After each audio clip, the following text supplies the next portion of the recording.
Off the Rails. How you doing tonight? What's going on? There we go. Dude, I'm doing fantastic. That's awesome.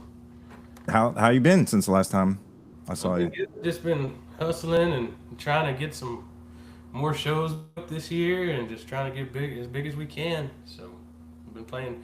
Got to play some really cool shows recently. We just did a show with Cole Barnhill a couple weeks back. We got to finally meet him. I've always loved his music, so it was fun, man. It was a new town, new venue, so we've just been grinding and working. Yeah, just getting out there, networking, getting some more relationships and venues. Yeah, networking. It's the biggest thing, man. Is I've learned that it's about meeting people and building a good relationship and trying to do just trying to get your name out there, being the new kid on the block, and some of the shows that we've been able to play with some of the people I grew up listening to. It's crazy. It's some of the dream venues that I've always dreamt about playing, and we've actually been able to play them a couple times now. It's pretty insane. So Yeah, that's awesome to see that materialize. Like, yeah, from being the guy in the crowd to being the guy on stage, it's definitely an eye opener for sure. yeah, it's like and I'm on the opposite end of that, and it's terrible because I used to do the band thing, and now I'm just showing up to watch shows. I'm just like, it's that itch, and it never goes away. Like once you No, experienced it. no, it doesn't. It doesn't go away. And once it does go away, then that's when you need to hang it up. But if it's in your blood, you got it. You got it. So Yeah, definitely. It's definitely a feeling. yeah, you got to be a different breed to want to be on the road like that, and because so many people tell you it's not going to work, or you're crazy for chasing your dream, and then when it starts to work, then everybody wants to be your friend. They're like, "Oh man, Right. it's Or crazy." People come out of the woodwork, that's for sure. mm-hmm. Or the things that always made when people are like, "Why don't you get a real job?" And it's like, who do you listen to? Like, Yeah. who's your musicians? Is that not their job? Am I too old? Like, when is too old to be on stage? What do you listen to? Like Mickey Mouse Club? Yeah. I never got that. Like, I don't either, man. There's people that they look at you funny for being a musician just because you're doing it, and they're like, "Don't get mad because we make more money than you do. It's okay." Like, but it's not about that. It's about just you gotta love it, and that's what people don't understand is if you want it bad enough of it, you just got to keep hustling and keep working at it, keep chipping away. You know, that's what I've learned. We've only been doing it for this May will be 2 years that we've been doing it as a full time thing, and it's crazy to see it just get better and better and better over time. And we're very fortunate. I've got the best band I could ever ask for, and they'd be here with me today, sitting here, but I've been under the weather for the past 3 days, and I don't want to get anybody sick. So, yeah, that's normally how the band flu oh goes yeah, goes goes through the it's bad. van. I've been down bad. Like I wouldn't wish this on anybody, but hopefully I'm getting over it. But Yeah, it's like I got home from Mile Zero Fest, and I was so sick. oh man, I bet it was a lot of fun though. I saw all the videos. It looked like I had a good time. Yeah, yeah. Man, there were like 40-mile-an-hour winds the last night. That was crazy. But like the weather was just so nuts. Like with that winter storm just crushed the country, and it Oh no, it's bad when it's cold in Florida. right. That, It, yeah, people were freaking out around here. It was just like there's ice all over everything, and I see people that live up north, and we got 3 feet of snow. We're fine. It's like it's a whole different world. Uh, it it's just how definitely is. people, and when the South gets hit like that, it's bad. Like people go crazy. There was even down here, there was shelves empty at the grocery stores and stuff. Like, dude, it's just gonna freeze for 2 days. Like, you're gonna be fine. I promise. Yeah, that's always an experience when you go to the supermarket and there's just nothing there, and they always take the like I never understood the essentials that people get. It's all like milk. It's perishable. Like once. Our biggest thing was toilet paper was gone. Like it was just vanished. Like Oh, it was like, come on, man. I had people sending me pictures and stuff that they live in the city and I live out in the country. It's like we don't have any toilet paper. We don't have any water. We don't. Like y'all are crazy. Y'all are going nuts over 2 days of freezing weather. Like you'll be fine. Yeah, the whole toilet paper thing is like the alternatives were like like in COVID it was like the coffee filters. Oh my god. It's terrible. That's nasty. You're in the bathroom anyway. Jump in the shower. Yeah, Here. full body bidet. Yeah. There you go. That's crazy. Anything you can't get through the drain, just what do you think your big toes for? That's pretty rough. Okay, That's Boy rough. Scout it. That's it. Yeah, you know, just, just never tell anybody. But yeah, man, that was a crazy storm. It, yeah, everybody that went down to that festival, they had a story. It's just so many cancellations. People were changing plans on the fly, and it really showed that like the spirit and the drive of music goes both ways. From Yeah. you know the musicians, they want to get down to satisfy the people that want to be there for the musicians that are the listeners and the consumer. And that's like really cool to see that like as much as the bands want to get down and fulfill contracts and all like there's paperwork involved, and to be a concert goer where you can just be like, oh, I bought insurance, I just canceled it, and these people are like, nope, I'm gonna find a way. And the people that were there, they found the way. It was really cool to see that. Yeah, there's some dedicated fans out there for sure, especially like when it's one of your favorite artists playing, like you're gonna find a way to get there. When I was a kid, I've asked people for money to get tickets, like when I wasn't working. But yeah, it's when you got that following behind you, it's cool to see that people will ride for you like that. Like they'll go through hell or high water just to get there, and that's cool. It's really neat.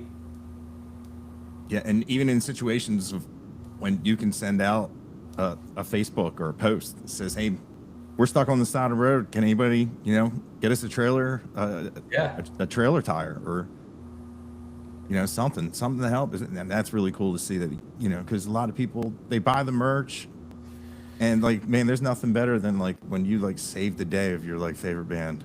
Oh, dude, it was crazy because you're talking about, having to help somebody with a tire or something. When that winter storm was coming in, y'all were all going down for Mile Zero Fest. Well, we opened for Cody West at Floors and Helotes, and that storm was just rolling in, but people were like, oh, it's going to be fine. It's not supposed to hit till like 5 o'clock in the morning. But we get done with the show, Cody gets done, we're at the merch booth, and we start tearing down. We open the doors, and it is pouring. Like, it is unimaginable. You can't even see. The wind's howling. Like, it came in a lot earlier than they said. And I only live an hour and a half from Floors, maybe an hour and 45, depending. Well, Cody's still got to drive all the way up to North Texas on the other side of Dallas. And I told him, I was like, dude, y'all be careful, man, because that's tough.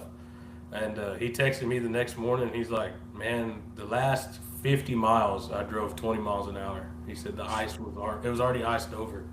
And the Hoosier brothers, they were up in Lubbock at Cook's Garage, and they were stuck up there for 4 days. Like, Wow. snow, like they couldn't go anywhere. And they finally, like the fourth or fifth day, they're starting to come home, and it's still frozen down here. They were 15 miles away from their house, and they couldn't go up the hill. They couldn't get their van up the hill. Oh. It was so iced over. So they had somebody try to come pull them with a car. It didn't work.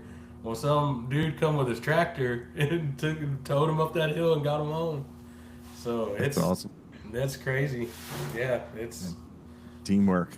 teamwork makes it happen for sure.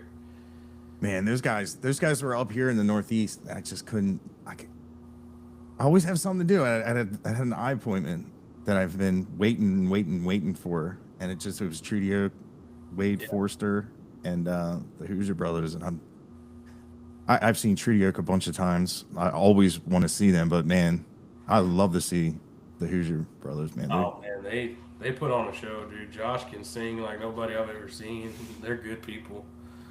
Zach and all those guys, man, they're really cool. I got to meet them and hang out with them a couple times. They actually came and they hung out at a show that was close to where I'm from. Cody was headlining that night, and he had Austin Upchurch opening for him, and they were in San Antonio, so they just showed up and they came to hang out, and I got to meet them and BS with them, and they're a cool guy, man. They're just some good old country boys from Waco, Texas. So, yeah, hopefully we get on a show with them this year. I'd love to. They're some cool guys, man. They're really cool guys. They've been doing it for a while too, so now it's all starting to happen for them. I'm happy because they've been on some with Treaty, and I mean they've been on some big shows, some really big shows, and it's cool that people like Treaty will bring on the smaller guys, get them some exposure like they've never heard of them. That's like my biggest thing. Cody West is one of my favorite artists, and like for him to be so like not known, like if people that are in the music like are into the Texas scene, they know who Cody West is, but it's crazy like how he's not like global. I mean, he's such a good songwriter and such a good person. Like he's just a cool dude to be around, And yeah, I've been a fan of him. Being able to play with him now, that's crazy to me. That I've become friends with him and being able to do this, But it blows my mind how many people have not been discovered. that dude, absolutely. Like that song "Buried Alive." Oh God, I listen to that all the time, and that so much so like I'll get like upset at myself. I'm like, listen, because there's still some songs of Cody's that I know I haven't heard because man, I just get like obsessed with certain songs. Oh yeah, and just play them and play them. I just don't stop. But yeah, like Cody has that sound, along with like your guys' sound. That sound just like late '90s, early 2000s. It was like this big thing, and it like went away for a while. And it's really cool to hear that it never really went away, and it got even better. Yeah, it's definitely I feel like it's moved to Texas because just of all the Texas guys that are making that '90s sound come back, because like Cody's song, you talk about "Buried Alive." I love that song, but one of my favorites, and not many people listen to, is called "Ocean."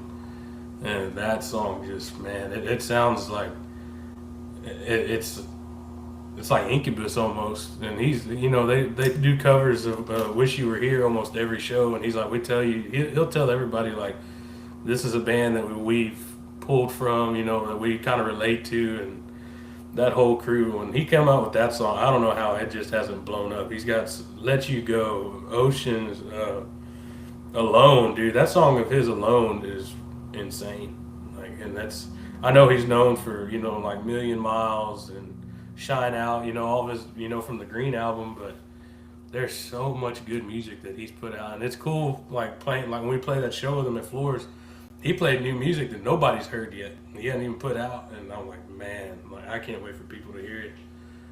And it's very cool to see that type of songwriting come out of Texas, because it's starting like that '90s grunge look. I guess you would call it grunge, because I grew up on my dad was a cowboy. He still is a cowboy, and I grew up with him listening to Alice in Chains and Stained and my own deal. The first CD I ever bought was Nickelback, and then meeting my best friend in high school, Jared, that plays lead. We started the band together, and he's 25 years old, and his favorite band's Rat, Judas Priest, Dawkins. Like he's the hair metal dude. Like he was born in the wrong time. But it's just when you put that together, and Andy from his background and Christian, him, he grew up on AC/DC and stuff like that, and just kind of put it all together, and that's what we are. We're not trying to be like anybody else.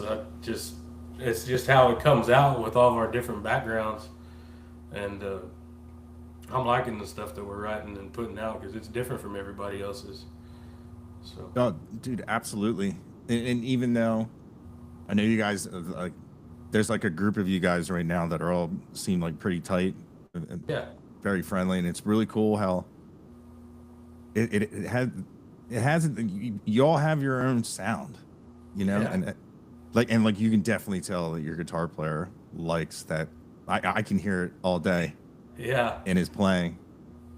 yeah, And Jared, he's an animal, dude. I put him up against. My money's on him every time. Like he doesn't sound like anybody that I've ever really heard before. And the stuff that he comes up with when we're recording, like he's real meticulous about what he does. And like we'll be sitting there in the studio, and he's like, "Let me try something else real quick." You know, he won't stop until he gets it right. And it doesn't sound like anybody else. Like when people come to a show and they see him playing the guitar, they're like, "Holy crap! Where did you find this guy?" And man, it's I'm happy to have him. He's my best friend, and if it wasn't for him, we wouldn't even be doing this. We met in high school, and he was in the band, I was in the band, and we graduated and everything. And he's a little bit younger than me, and then one day he's just like, "Man, we need to jam and do something." And we started jamming and playing little dive bars. I play an acoustic, he plays electric, and then I was like, "Man, if we're gonna do this, we need to find a band." So I started working at a different job, and I met Christian, our drummer, and he's like, "Well, I play the drums." And there's a lot of people that tell you, "Oh, they play the drums," you know, and he's like, "Yeah, come over to the house after work." And I did, dude. He like had his own home studio and this badass kit that he had, and like he would play. You could tell him to play anything, and he could play it note for note. And I'm like, wow. So I told Jared, I was like, I found our drummer. I said, now we got to find a bass player. So we did a Facebook post. There's a bunch of pages around San Antonio looking. This is what we're doing. This is kind of what we got going, and we put an ad out, and Andy was one of the first people to hit us up, and we went and practiced one time, and we were like, man, we got something special here. And I'm pretty sure like the first or second time we practiced is when we wrote our first song. It just happened right there. That was the first song that we put out, Make It Out Alive. And I was like, man, it doesn't happen like that. It was pretty neat. So we just haven't all looked came back. together. Yeah, it all came together. The right place at the right time. How did the band name come about?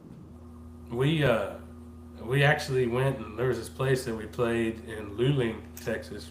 I live in Gonzales, and there's this little town across I-10 from us. It's called Luling, and they had this little bar that they opened up, and it started kind of having a music scene around here because Gonzales, it's all like country and stuff like that. There's not much for rock, and it was called Railz and L's, and so we were playing around and we were trying to come up with band names and stuff. And Jared, he called me one day. He's like, "Hey, you know, we were playing at Rails and L's for a while now." He said, "My mom came up with a cool name." I said, "What's that?" He said, "Off the Rails." And I was like, "I like it." And I said, "I wanted to change it though." I was like, "It'll be like Motley Crue." I said, "Let's put a Z at the end of it." You know, Off the Rails. You know, they didn't spell theirs right. I said, so that's where we came up with it, and it's just a cool logo. And they're like, "What's the Z for?" I was like, "Well, my name's Zach, so I guess that's the reason we did it." But that's the only reason I can think of. But it just looks cool, Off the Rails. You hear it, and it's kind of got a ring to it. So we ran with it. And I've seen other bands that they're called Off the Rails. You look them up on YouTube, and they're like with an S, so they can't say, "Oh, they're stealing our stuff" or whatever. They're just like little mom and pop bands or whatever. But there's a lot of bands out there that have the same names. Yeah, You don't think about it until you start looking into it, and then the 3 or 4 of them pop up. Or you look them up on Facebook, and there's 5 or 6 different pages. So, but we haven't found one yet that I know of. But that's where it came from. nice. Yeah, I was wondering that. Yeah, that's how it came. Jared's mom, she's the one that thought of it. I was like, man, I like it. So we just, like I said, just changed it around, and all thanks to Miss Shannon. She came up with it. We haven't looked back, and then now it's like, it's crazy going around and seeing our stickers on stuff, because we give people stickers, and like every venue they'll snap them on the wall. Like you go to Floors or you go to Cheatham Street in San Marcos, and than anywhere that there's always a door or a pole or something that has every band that's ever played there sticker. And like the floors inside the green room, there's one whole wall just covered in stickers from everybody that's been there and people wearing our merch and stuff. Because I try to come up with the coolest merch that I can think of. Because I've been to the shows and I've seen people bring and like I see the stuff that sells and the stuff that doesn't. So like, I always try to put myself in their shoes. Like, would I buy that hat? Would I buy that shirt? So it's cool, and to see like actual growing a fan base, like getting people that are like, man, this guy's been to 5 shows, or this guy's been to 6 or 7 shows, and you get to meet those people and get to know them, and it's cool when people start liking your music. So that's we write it for ourselves, but when people can relate to it and they come out and they've never heard of us, and then they leave, and they'll follow us on Instagram or they'll follow us on TikTok or start listening to us on Spotify, and it helped. It's gone up a lot. I mean, we hadn't even put out a song yet in a couple months, so and it's still growing. I think we're on Spotify, and it's probably not much to most people, but we've got our biggest songs over 21,000 streams, and we've got almost 6,000 monthly listeners. So making a little bit of headway. Yeah, absolutely. And have you found having like a band name helps in the market you're at? Because if I see Off the Rails or another marquee that just has like a name, I would go to your show because I feel like I'm gonna see like a rock band. You know what I mean? I would associate just like a first name or first last name as like a solo acoustic type deal. Yeah, it definitely. I think it helps a lot because like you said, you think you're gonna go see a rock opposed to seeing somebody's name. If you don't know those people, like if you saw a marquee that's got Dylan Wheeler, and you don't know who Dylan is, like you're like, what are you gonna? You don't know what you're getting yourself into unless you go there. And I think having a cool name and like a catchphrase, I guess you could say. It definitely helps because I've had people like they'll see me standing there talking to somebody and they're like, "What's your name?" And I'll tell them my name and they're like, "What band are you in?" And I say Off the Rails. And like, I've heard of y'all, and it's like it's crazy because they don't associate us with Jared or Zach or whatever. They just know Off the Rails. So I think that it definitely helps having a name, and some of the biggest bands out there, like Alice in Chains, Nickelback, Stained. You hear that name and hey, we're gonna go see a rock show. Mm-hmm. And I feel like on the other side, I feel like the guys that do go by their name, like being the lead singer, I feel like it has to take off some pressure of where like if something happens at the show, not like negative or something, it's not like they're saying your name over and over again. You know what I mean? Yeah. It's like the collective of where, I don't know, I just feel like it just takes some responsibility off of the front man. Yeah, A little bit. it definitely helps, but it's not just me, man. That's the thing. That's what I love about having a name too. It's all of us put together. It's not just me up there because I couldn't do it without the guys behind me. We've been very fortunate to find one another and make everything work the way that we've and be able to do this stuff. And we're still independent, so we don't have booking, we don't have management. We do everything in house still. So, like I said, getting on some of the shows that we've gotten on, I don't know how we've done it. Like being able to open for like Gannon Freeman and Cody West and now Cole, Austin Meade, like some of the baddest to ever do it, man. It's crazy. And I still can't put it into words.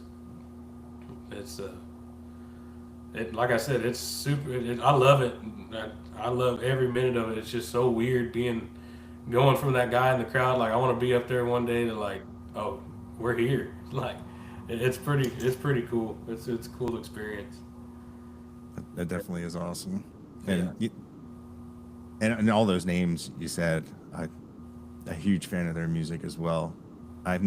I haven't seen Gannon yet. I would love to see him live, but dude, I saw Austin Mead live, Oh, and dude. man, my buddy's girlfriend at the time, she was from I want Lithuania or somewhere, and she was just like, I don't like country. I was like, I shouldn't have called it country. I said, yeah, just it's going to be something you've never heard before, and before you know it, she walks away from us to go up closer, and I was like, there it is.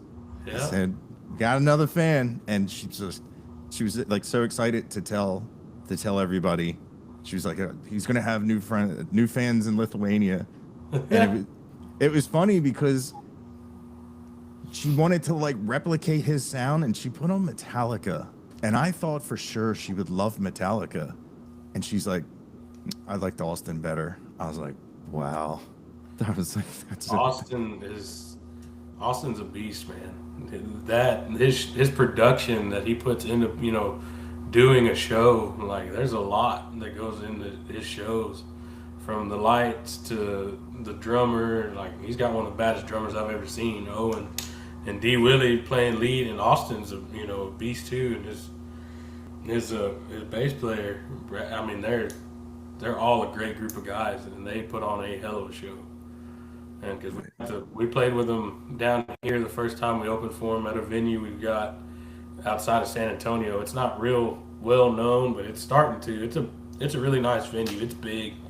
It's called Texas Pride Barbecue, and they've got a huge outdoor stage, and like you can fit a lot of people. And then we opened for Austin there, and we got to talking to each other and BSing, and we were able to get on another show with them. We played with them at the Tap in College Station, and just to see like it was even an off day there because they had an out of town game. A&M, they're so big on their football, and they had an out of town game, and there still was like 200 people there just to see Austin. And of course, they had never heard of us, but as soon as they did, they were like, "Man, y'all are badass." And it's cool to get associated with those guys because like they're some of the music that they put out, that's like you were saying, that older sound that's starting to come back. And Austin's got his own sound. Like you can't really categorize it into anything but Austin Mead. And from where he started to all the music that he's putting out now, it's crazy. He's good. And yeah, Gannon and those guys, if you get a chance to go see Gannon and them, like those guys put on a show. Those dudes are funny, man. Them Oklahoma boys are funny. They are funny. Those guys are hilarious. Gannon's cool. Travis, Tyler, and Wade, like they're legit, man. yeah, man. I wish I lived closer Yeah, 'cause to Delaware. you're like Pennsylvania, right? Yeah, Delaware. Yeah, Delaware. I can be in 15 minutes. I can drive through. I can be Maryland, Jersey, Pennsylvania. I'm like really close to there, but Yeah, my uncle, he was originally from Maryland.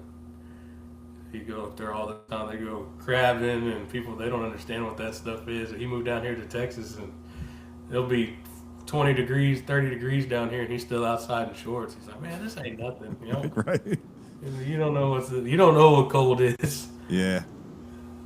Or like, man, people from Maryland, they crabs. That's like such a Oh, huge, dude, huge that's part like of it. he was telling me that he knew those guys. Like he's seen them play with the brothers Osborne.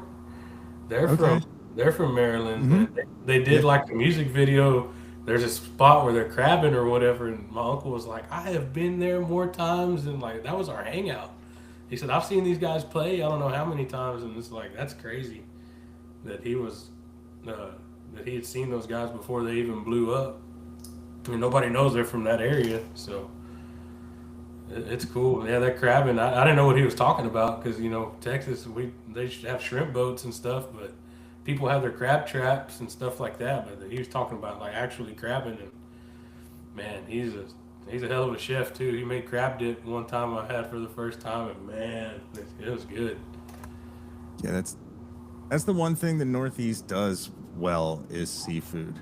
Oh yeah, Like food wise, like when I was down in Florida, people are like, "Oh, you gotta have the lobster." I'm like, yeah, yeah, I used to go to Boston all the time. I set up in New England. It's unbeatable, but Wow.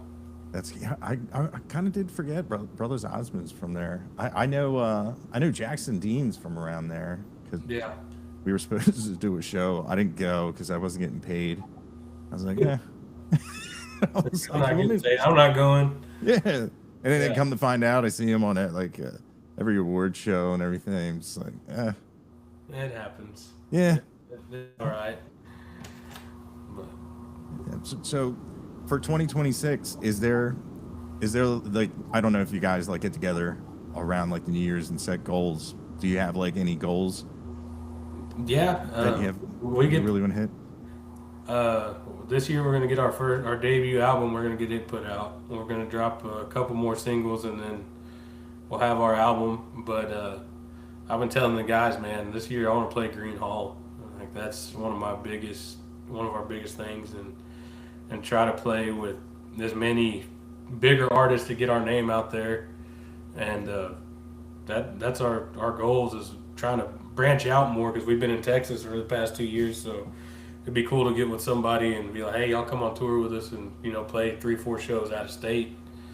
And that would definitely be cool. That's my biggest goal for this year is putting the album out and us playing Green Hall. I mean, if we're opening for somebody, or that's what I would rather do is open for a bigger name. So because there's a lot of them around here that they sell it out every time that they play. And it's like I saw Cody West play there with Sterling Elza, and they sold it out. Well, Sterling's from New Braunfels. He lives in New Braunfels now, so yeah, it was standing room only, man. It was packed.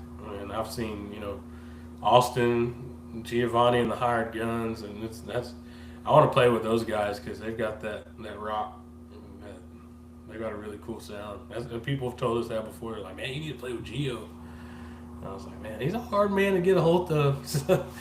I love those guys. No, they're cool, man. It's just like, and that's another thing I've learned just being so new to everything. Everything has to go through management or booking. Like, you can't just go up to these guys and be like, hey, man, let us open for you. And they're like, well, you got to go through this guy, and this guy before we figure it out. But you become friends with them. I think it's a lot easier. It's all about who you know. Absolutely.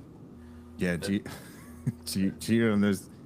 It's funny in Baltimore. I was in Baltimore with him. I never tell stories about what we do after shows or on the bus. And I just remember we were walking around. I was telling Gio, I'm like, yeah, have you ever see The Wire? Because that's where we're at. Like, the cops will not come. We should not be in this neighborhood. It's late at night, and we went somewhere, so stuff went down. I was like, I'm never going to tell anybody. The last time I saw him when I was in Texas, he just starts telling the story. He's like, yo, we were in the Badlands of Baltimore, and we're all walking around. I'm like, oh, okay. But, man, I've had so much fun with those guys. And like you said, that sound, like what you guys are doing, I love how it's coming back, but it's coming back organically on its own. It's not like people were like, man, you know what I really think would work right now is to do that, because even that owns like scene like ate itself alive. I'm like, what happened? I know unfortunately a lot of the big names they passed on, but Yeah. man, it's weird because like you could obviously you would hear Chris Cornell or like Lynn Staley and hear the voices, but the guitars sounded different. The bass and everything had its own cool sound. And then like for some reason, all that just got like squashed out, and it was just like, man, as much as I liked like the sounds and the breakdowns, like the guitars, they lost like it just all like the characteristics of it all. And I really like you can listen to Off the Rails and you say that's off the rails. You listen to Jake Slade, Red Embry, Gio, and Cody West, and it's all like, even before like the lyrics start, you're like, you get a feel, especially like the more you listen to, the more you can hear influences and everything. And some guys are more on the riff side, some guys are more on the layering, and it's really cool how no matter who you listen to, it's going to be badass, and you're going to be happy again if you love that that style of music, and I love how it's it's back, and like it's really cool, and to have like a full hand of people and stuff, and then like when you get to meet all these guys, you get to, you know, I have yet to meet somebody that I haven't been like, oh, you know, like everybody's super cool, everybody's super down, Yeah. and love making the music as well, and love the fact that people are listening to it and are very, very generous to their fans. It's a really cool scene to be involved in right now. It is, man. It's definitely. I'm very proud to be a part of the scene because it's real genuine. You know, I've heard people say like, "Oh, that guy's an, you know, he's mean or whatever. Like he doesn't want to talk to people." And then I've met him, and it's like, I don't know what you're talking about, dude. Because these people are as nice as can be, and they've done nothing but, you know, like when we opened for Gannon and them, we uh, we throw a couple covers in our set, you know, to get the crowd going, and me and Jared especially, were really big fans of Leonard Skinner. You know, who isn't? But everybody plays Freebird, everybody plays Simple Man, so we cover Needle in the Spoon. And dude, them boys from Oklahoma were standing side stage, you know, right next to us, and we started playing Needle in the Spoon, and they went stupid. Like they didn't even know what to think. They're like, after we got done, they were like hugging us and stuff. Like we have never heard anybody covered Skinner like that song. Like that's one of our favorites, and they were just this community that we're in of musicians is top notch. Like it's not, you know, Texas has got its own genre. I mean, you've got everything from rock to rap to country. I mean, everything. There's amazing artists that come out of Texas. You know that we don't have to go to Nashville. And there's a lot of guys that go to Nashville now. I'd love to go, but there's a, you know, not many people know Jake's from Nashville, Jake Slay, and they all think he's from Texas, and he's like, no man, he said, I wish I was, but Jake's good people, man. Jake is a good dude. Love that guy. Yeah, that it is funny. Like how you say, like people think he's from Texas, but he's actually from Nashville, and Yeah, it's crazy how like when people say, "Oh, how long you been doing this for?" He's like, "Don't get mad." He's like, "Not that long," yeah. but yeah, man, he's got a great sound, and, He's a it's like, hustler. yeah, Yeah, and and with also with like the personalities of the guys, like when at Stocktober, like yeah, I got to meet Rhett Embry, and I was like, man, you're like one of the few artists like I feel like I can be myself. And he's like, what do you mean? I'm like, dude, like I cuss a lot. I yeah. I cuss like a sailor. Like you don't ever really hear me cuss like on any of the channels, on any of the podcasts. But like with something like I had talked to him before, and I was like, man, I probably really get along with this guy. And I was like, yep. As soon as I met him, I was like, hell yeah, man. And then meeting you, you know, Yeah, I was like, hell yeah, these are my people. I was like, yeah, you know, then I can walk over to somebody else and be like, oh, hello. yeah. You know, they're like, That was our what first. the? That was our. Yeah, that was our first time meeting Rhett too. I had talked to him before, you know, through social media, but he uh, he was kind of slept on there for a while now. He's starting to make, you know, once he got his album out, and he's doing a lot. And Rhett's a good dude, man. We played a show together at Cheatham Street. He came and opened for us, and man, those guys have got it going on. They've got that sound. He's got some music that's coming out that I can't wait for people to hear, and we were able to hear it. And there's like, it's those riffs that grab you, and like I'm more of like a riff guy because I grew one of my favorite bands of all time, and people can talk crap about me all they want to, but 3 Days Grace. Like I love 3 Days Grace and Stained and Nickelback and Seether. That was the first big concert I ever went to with Seether, and I just love that music. I love the sound. And I remember Barry Stock said, the lead guitar player for 3 Days Grace, he said, I wasn't trying to be the best guitar player, you know, running scales or whatever. He said, I just wanted to write hooky riffs that people are going to remember forever, you know. And I understand because you listen to some of the baddest of the bad, you know, Ozzy stuff. Like you hear Shot in the Dark, you hear Crazy Train, you know it's Ozzy. And it's, you know, AC/DC. You hear there, as soon as they start playing, you know it's AC/DC. And you know, once you get that side of it for me, and then Jared being so technical with his guitar, like there's a lot of songs I hear nowadays. People put music out, you don't even hear a guitar solo, and I think that's crazy. If you're gonna be a rock Mhm. band, like if you don't have a breakdown of guitar solo, like what are you even doing? Like it's that maybe that's just me, but like you hear that stuff, man. You know, you hear when I heard the Crazy Train solo for the first time as a kid, like that's cool. I like that. I want to be able to do that one day. I still hadn't got there because you know, I tell Jared all the time, like you make me look like a Make a Wish kid standing next to you. Like I don't even know what I'm doing, but because he's just so humble. He's like, oh no, man. He said I appreciate. It. He's so humble. Jared is the most humble person you'll ever meet, but he's a beast, dude. I can't say enough about him. But these guys, like Rhett's guys, they're amazing. Jake's got a great band, and you know, I can't wait till Dylan comes back on the scene. That's my biggest goal. Is I'd love to open for Dylan. Dylan is by far one of my favorite artists there ever is, ever will be. He's just his voice, dude. He's got one of the best voices you've ever heard, Absolutely. and his music. I've been like every show that was around here, I was there, like because. And then when he said that he was stepping back from music and stuff, like it killed me. But I know he'll be back. You know, he's too good not to. He's just a great song, and he's such a good dude, man. He's a good dude. He's a really good guy.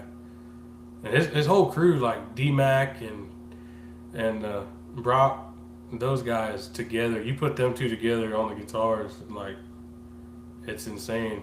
And D Ross on the drums, and man, it's crazy. And they had Jake Romo with them before they had stopped. Now Jake's playing bass with the Hoosier Brothers. So it's I can't wait till he gets back at it, dude. That would be my main goal is be able to open for Dylan.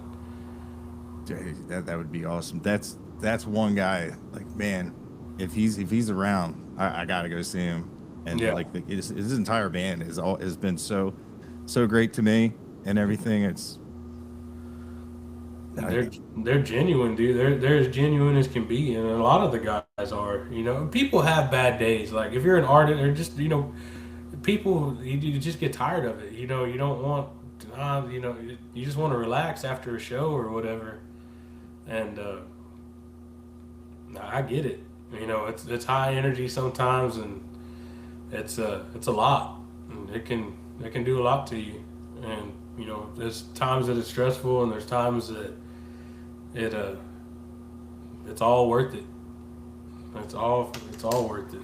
But guys like that, that's the reason that's still what's crazy to me is growing up watching all these guys doing it and being able to play with some of them. Like that's to me that's crazy because I saw Cody West for my first time in 2018 when he opened for Code down in Corpus Christi, Texas. It was me and my dad and one of my best friends, Larry. I grew up with him, and nobody knew who Cody was.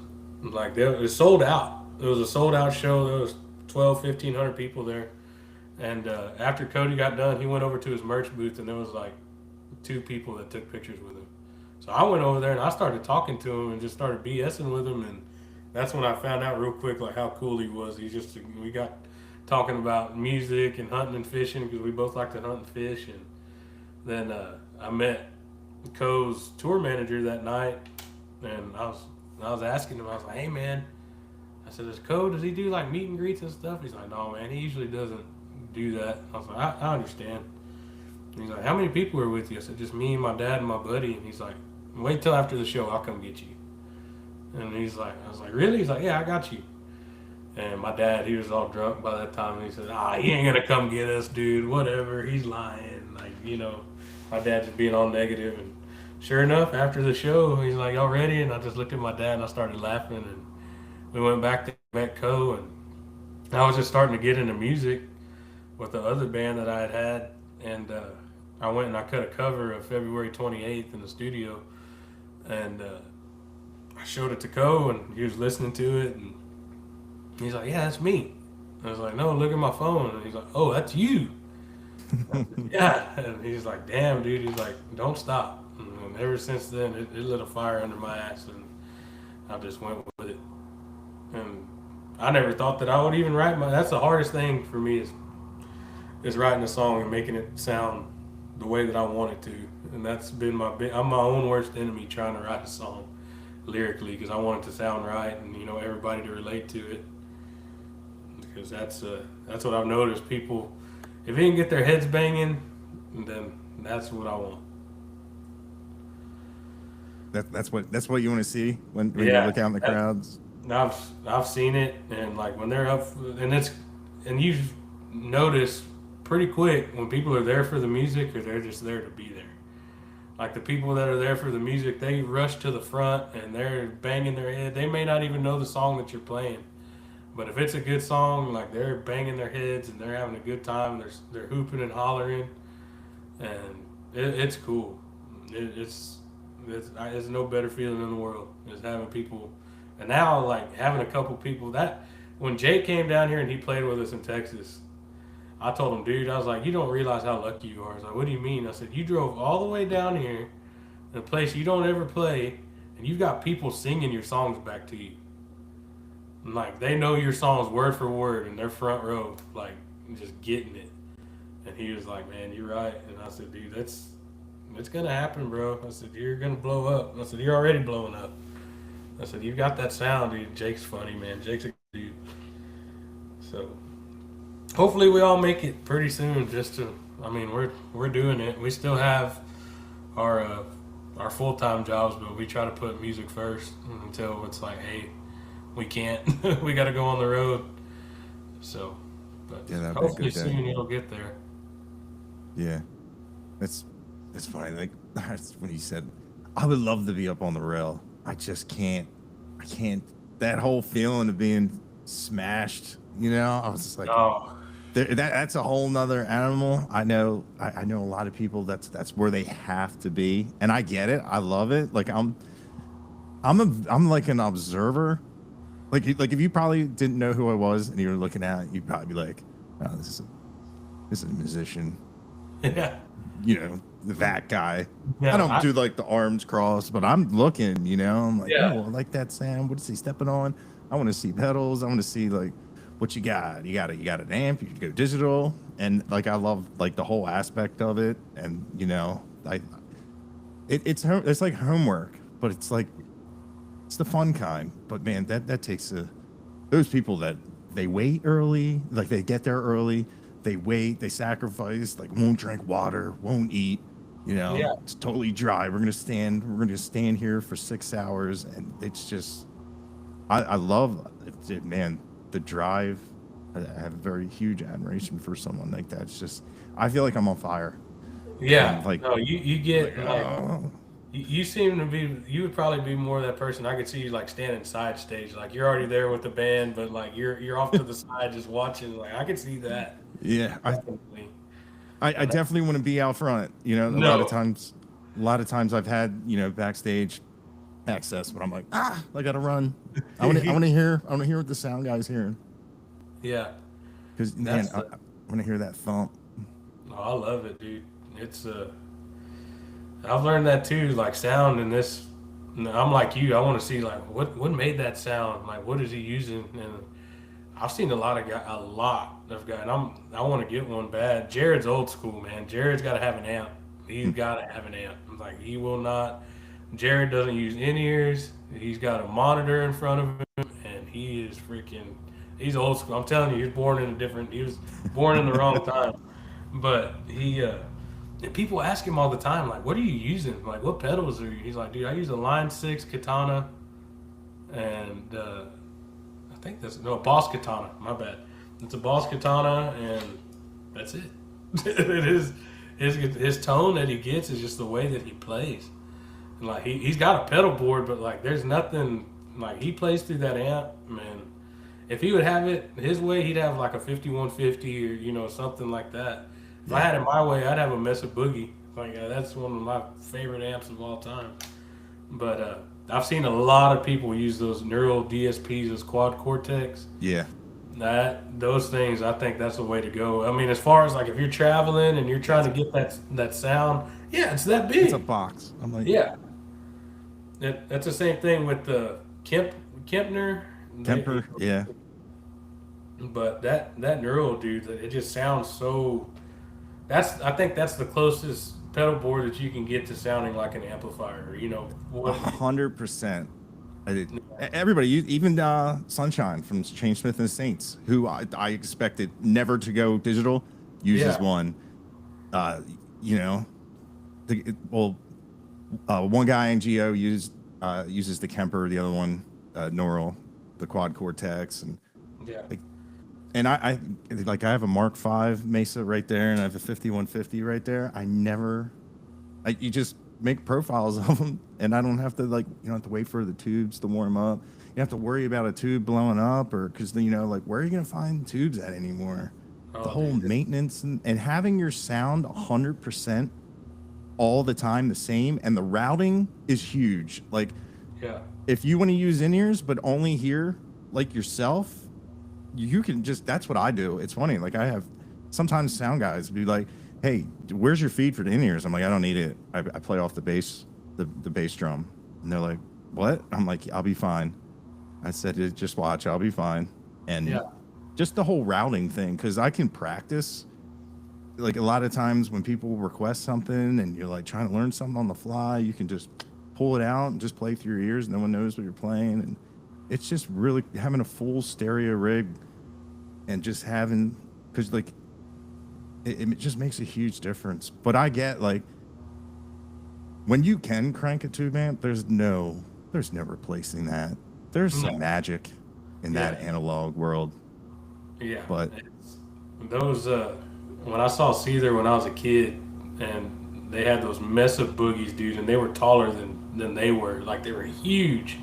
And I'm front row. Like I was one of those people. I got there early. I was 13 years old, and I got there early, and I was right in front of Sean Morgan. And when he started playing the first riff, dude, you can feel it in your chest. You can feel it like yeah.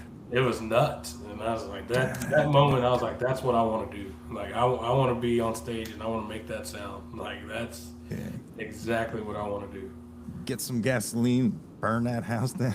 That's the song that he opened with was Gasoline. Dude, Yeah. I have a funny story about Seether. Guy at work knew I played guitar. He was a bartender, and he's like, he always said, "Yo, cuz, this guy at the bar, he was in his band, good band, and he wants to jam." I'm like, okay, well, you give him my number. He's like, well, yeah. And then I said, hey, whatever happened? I went back with his band. I was like, okay, what band? He's like, I don't know. I don't listen to music. So Seether? I'm like, what? I had a chance to play with a guy from Seether. He's like, apparently he just walked off the bus, quit for a while. I don't know. Damn. As far as it's funny. It's like the drummer in my band was like, hey, you want to go to what's her name, Lizzie Hale's house? Yeah. And I was like, sure. You know her? Yeah. Like, we're getting close to the house. He's just like, oh yeah, by the way, I don't know who she is. I just know where she lives. I'm like, dude, this is how, rightfully so, we should be, Yeah. excommunicado. Like, This what is are how you doing? This is how you get thrown in jail. This is how you get stalker. It's like for stalker. Right? And I get associated. I'm like, yeah, like. That's funny, dude. That's funny. It's either that man. They just came around here, and I had a chance to go, but I was going to Mile Zero. I've yet to see them. I hope they come to. I know that 3 Days Grace is coming to Texas, San Antonio, I believe, this year. Hopefully, I get to go to that, and I'm glad that Stained is coming back, man. They are kicking butt again, dude.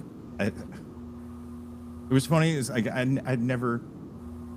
When I was at Texas Motor Speedway, I was backstage, and this guy was talking, and I look over, and I'm like, oh, that's the lead singer of Stained.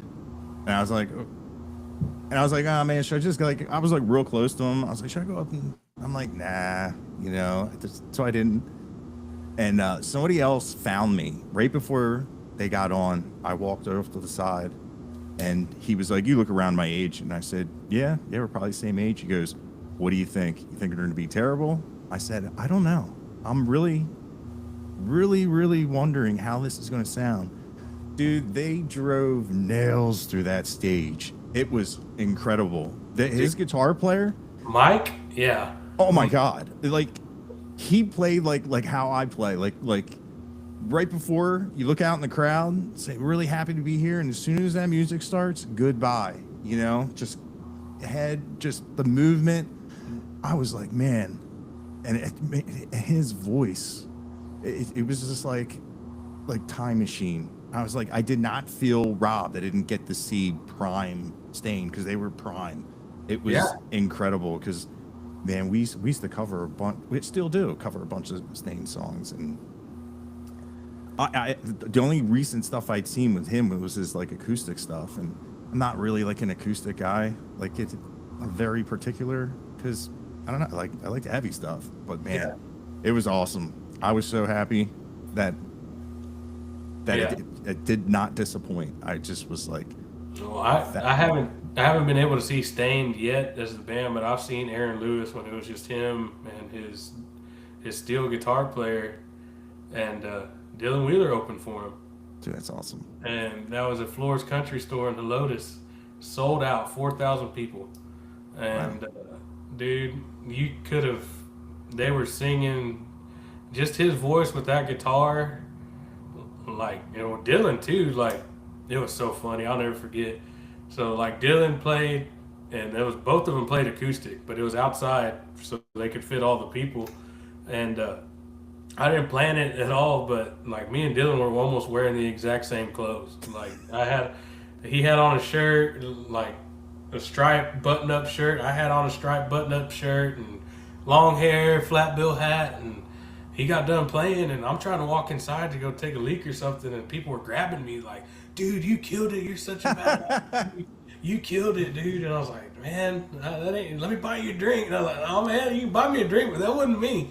Like, that's Dylan. And I told Dylan I got to hang out and meet him that night. He was at his merch booth. I was like, hey, man, I said, there was about 10 people tonight thought that I was huge when they were stopping me trying to go inside. But, like, being able to open for somebody like that, like, and that was probably 4 years ago, 5 years ago. And dude, just hearing Aaron Lewis's voice and, you know, have somebody like Dylan opening for him, those two together, it was just insane. Like, Aaron Lewis he's a beast, man. And like you said, we usually play outside when we do a cover. And people, they always go crazy when we play that song. Always go crazy. Yeah. I think when I'm suffocate. Yeah. Dude, they have so many songs that are like slept on that aren't like their hits. Yeah, a lot of deep cuts. Oh, dude. There's Take a Breath. And there's one of their songs that's heavy, dude. And like, Mike, I don't know how that dude, I don't know what he's smoking, what he's on, but that guy is like insane the way he moves and like throws his body and like it's crazy how he does that. I've seen videos, you know, them playing in front of thousands upon thousands of people, and he's just banging his head and he got that guitar almost touching the ground. Like, I'd be afraid to fall down. Like, right? Yeah. Trip over my own guitar, you know. But I don't know how they do it, but I'd love to see them in concert. It's an experience, especially if you grew up listening to it. And oh, dude, I grew up, and that makes me so mad. Last year, we played at Poteet, Texas, at the Strawberry Festival. And it was the same weekend as Cattle Country Fest here in my hometown, and Nickelback was playing literally right across the street from my house. Where Cattle Country Fest is to my house is a mile, not even like. It was like I went there the first year. It was Co and Whiskey Myers, and like this year is gonna be Treaty Oak and Co, and it's gonna be huge this year. And it's cool because like Austin's gonna be there, Gannon and them. And it's like, we're trying to, that's another big goal for us is I don't know who we've got to get in touch with, but we get on Cattle Country Fest. I mean, it's huge. It's insane. It's one of the craziest music festivals that I've seen. that, you know, it's in the middle of nowhere. It's on a cattle ranch. It's 400 acres of riverfront. It's like whatever you want to do. That you're literally, it's a big field party. That's exactly what it is. But it's got big stages and some of the greatest music you've ever heard. Like that first year they had it, Gonzales, Texas did not know what the hell hit them. Like nobody had service. Nobody could, like, that. We went there the first day. All their Wi-Fi was down. Like you couldn't pay with card. You had to have cash. Like, and people were livid because everybody's got tap and they've got their credit cards and they couldn't even use it. And I imagine they've got their stuff figured out now. This is their third year, I think. And yeah, that was last year with Parker McCullum and Nickelback. And that first year they had Sublime. Dude, I was like, man, it's right across the street from my house. Like, it's crazy. And this year's gonna be big. If we're not playing somewhere, then I'll try to be there. Dude, So I at least try to get back there with my buddies. Be like, hey man, I've played with those guys. Let me back there. yeah, So yeah. You should have enough pull for that. I would hope so. But Yeah, like it was that, and I've made some cool connections too with, you know, not just in like the rock side of it, but I've got to meet that Mexican OT. I don't know if you ever heard of him. I just saw him on Road Dog, Texas. Yeah. I don't So know who he is. I was just like, he's the normally I big, know.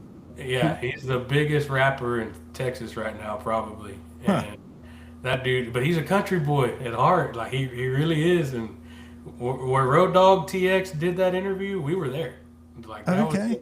that was in Rosenberg, Texas. They had a big bull riding that they put on, and it was like all these rappers. Braxton Keith was there. He's like best friends with Braxton Keith, and that's crazy because he got rap and country, you know.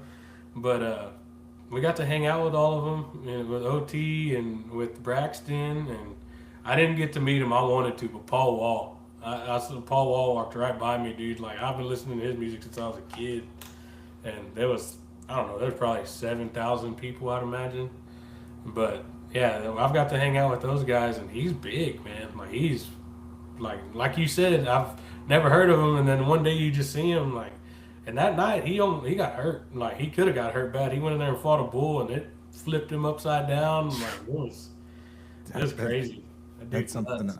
I have no desire to do. Yeah. Well, my dad was a cowboy, so I've seen that side of it. And, you know, he's still cowboying and stuff like that. When I was a teenager, I'm like, I'm gonna ride bulls, and I got on 3 of them, and I was like, nah, me and Gravity don't get along. I said, I'll be all right. It was like Dylan Wheeler. He said, I don't know if you noticed that this body is built for the ground. Yeah, I love that video when he was in Atlantic City yeah, of dude. about the Ferris wheel, and then he's seeing the next scene. He's on it like, no, just screaming. I thought that was so funny. Yeah, and my dad, he roped a lot, and I wanted to rope, and I was good at it on the ground, but he told me, he's like, nope. I was like, why? And he's like, if you catch your hand in that rope one time, he said, there goes your guitar career. He said, there goes your music and everything. I was like, Yeah. yeah, you're right. I said, I don't know what I do. I'd have to teach myself to play with my feet, I guess, but I, I, I stuff like that. That's like nightmares. yeah, I'd be at like work where I'm supposed to doing something, but why I like the winter is I'd have my hands like this and the fingers empty, like yeah, and then like it's like so obvious, like but I'm yeah, like, dude, I'm a guitar player because prior to like I work in an office now, but the last gang I was in, 2 people lost fingers, so I was like, nope, ain't doing it. no, I was like, yeah. that's not Um, good, man. I don't. I've seen it happen. My dad, he didn't lose his finger, but he's got his pinky. It stays like that. It will mm, never be straight again. Like oh, he's like, it's just, he got it caught in a rope, and it didn't pull it off, but it hurt it bad enough that it's for the rest of his life. It'll be stuck in that position. oh, that's gonna be terrible. Like trying to put your hand in your pocket.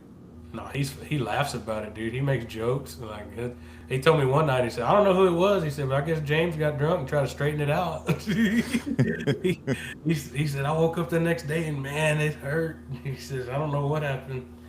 Who tried to talk me into it? But he's funny, man. Can only order 9.5 drinks at a bar. Yeah, that's it. That's all I can do. It's we had a guy at work, and for years, his name was Bobby Nine. And I said, "Hey, Bobby, why do they call you Bobby Nine?" And he was like, "Because I got 9 fingers." And I was like, "Oh." He goes, "Yeah, people around here are dicks." I felt so bad. He was so nice. I was like, I had no idea. Just thought it was a nickname. Like, my bad. He's like, whatever. Poor Bobby. It happens, though. But so are you in a band full time? I was. I've had the same job for the last like 22 years, but I did the 9 to 5 and still managed to do like 130 shows a year. Wow. We used to do just the Northeast. I went to Nashville to record and to play a couple of times, and the band did good. We had a song that I didn't have anything to do with writing it, but like playing it, like every contest we've ever put it in and won, and it did good. But now I just do, like, somebody calls up and says, "Hey, can you play here?" If I can play, hell yeah. Or if somebody needs me to like play on like a track, I'm definitely down. But other than that, I don't have any regular gigs, because like just today, one of the bands I was playing with just announced a new song. I was like, oh, okay. I guess I was busy. My bad. You know, because I don't know.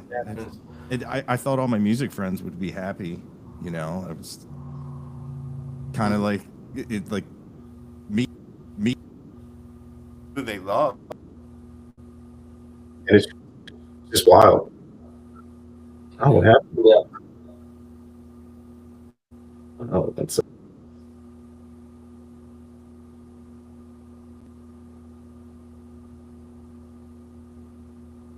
That was weird. Oh, we're back.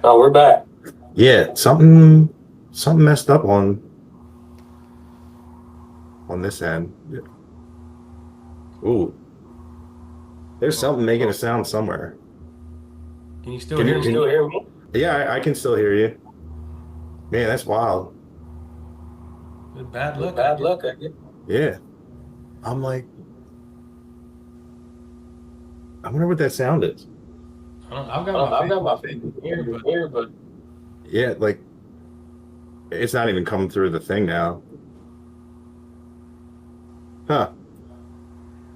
Interesting. Well, technical difficulties. That was on me. I'd love to know what happened. It's all good. But all right, yeah. I guess. Damn. I guess we'll just cut it short. Oh, it's all good. But dude, I hope to catch a show of yours, and I hope to get to hang out with you again. I had a lot of fun last October. For sure. Yeah, I'll let you know if you're ever around here. And definitely try to come. Yeah. And like I said, one of these guys. Let's go up north. We'll definitely be there. Yeah, dude, that would be awesome.